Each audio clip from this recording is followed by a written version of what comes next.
ফেসবুকের টাইমলাইনে অনেক ভিডিওই আসে। কিছু কিছু ভিডিও দেখে আসলে থমকে যাই বা ক্রুদ্ধ হয়ে যাই। কিচ্ছু বের হয় না, অজান্তেই চোখ দিয়ে পানি চলে আসে। দেখেন এই ভিডিওটা, এই বাইটা বা এই আঙ্কেলই হবে, একটা ছাতা হাতে নিয়ে হয়তো বা কিছু একটা হাতে নিয়ে দাঁড়ায় রয়েছে, হয়তো বা কোথাও যাবে। সে তার যেই গঠন দেখা মনেই হয় না উনি আন্দোলনে আসছে। আমরা কেন পুলিশকে ঘৃণা করি ভাবেন একবার। আমরা কেন বলি পুলিশের যারা জব করে তাদের ফ্যামিলি, তাদের সন্তান সবাইকে অ্যাভয়েড করেন, কেন বলি?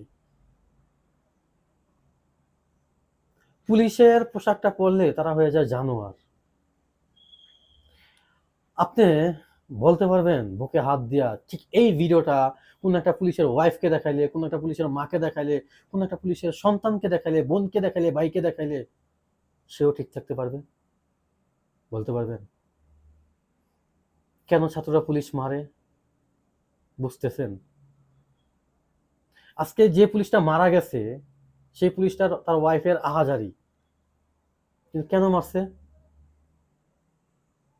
আপনি যেমন আপনার স্বামী কিংবা আপনার সন্তান পুলিশ ছিল, মারা গেছে, ছাত্ররাই মারছে, যেভাবে আহাজারি করতেছেন, কত মার বুক খালি হয়েছে চিন্তা করেন। নিরস্ত্র ছাত্রদের উপর আপনার স্বামী, আপনার ভাই, আপনার সন্তান গুলি চালাইছে, নিরস্ত্র। কই, তারা তো কোনো লাঠি ছোটা প্রথম হাতে ছিল না, বা তাদের কাছে তো কোনো কাঁদানে গ্যাস নাই, কোনো রাবার বুলেট নাই, শর্ট গান, কিচ্ছুই তো নাই, রামদা পর্যন্ত নাই, কিচ্ছু নাই।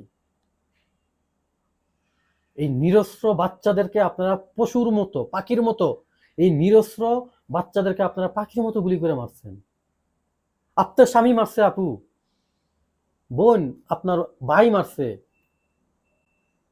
ছোট ভাইয়া তোমার আব্বু মারছে,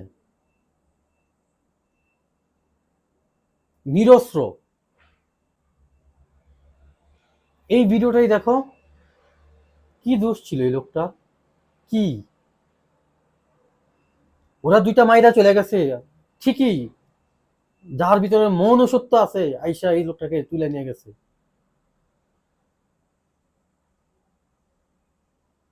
দুনিয়াতে ভালো মানুষ অবশ্যই আছে। কি অপরাধ ছিল এই লোকটা? দাঁড়াই তো ছিল, তাই না? তার হাতে কোনো অস্ত্র ছিল, কোনো লাঠি ছিল, কিছু ছিল তার হাতে? কেন এরকম? আমরা তো এই দেশটা চাইনি, আমরা এই দেশ কখনই চাইনি। আমাদের বাপ চাচারা যারা আছে তারা তো এই দেশ চায়নি।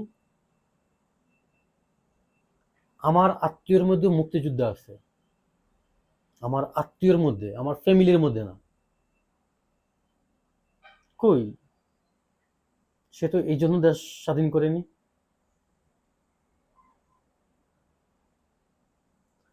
পুলিশ লীগ,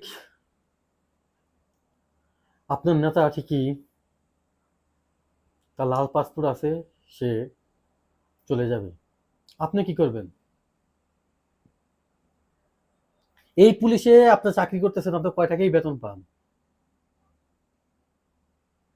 যা কিছু করেন চুরি চেষ্টামি দামদামি করেই তো করেন। এই সুযোগটা আর কয়দিন, আর কয়দিন এই সুযোগটা? এই বাড়িটাকে এভাবে মারলেন, এটা তো জাস্ট একটা স্যাম্পল। আরো অনেক অনেক ভিডিও আসে, অনেক ভিডিও আসে। একটা ছেলে বাঁচার জন্য একটা নতুন বিল্ডিং হচ্ছে, ওটার কার্নিশে যাইয়া লুকাইছে, সেখানে তাকে 6টা গুলি করা হয়েছে, তাকে বাঁচতে দেওয়া হয়নি, সে বাঁচার জন্য লুকিয়েছিল।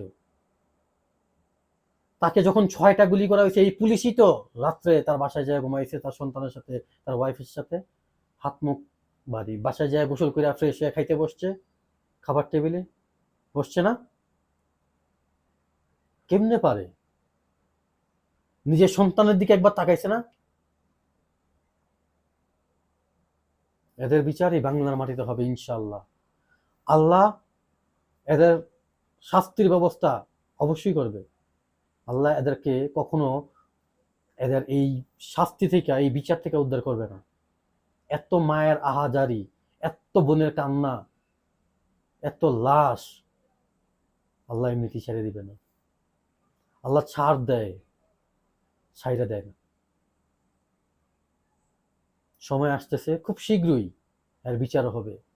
এই স্বৈরাচারী সরকার পতন হবে। আমরা সবাই আমাদের জায়গা থেকে দোয়া করি।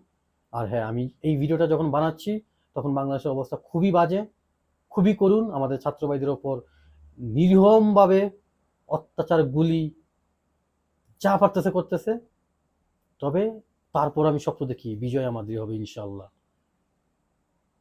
দেখা হবে বিজয়ে। সবাই ভালো থাকুন, সুস্থ থাকুন। টাটা।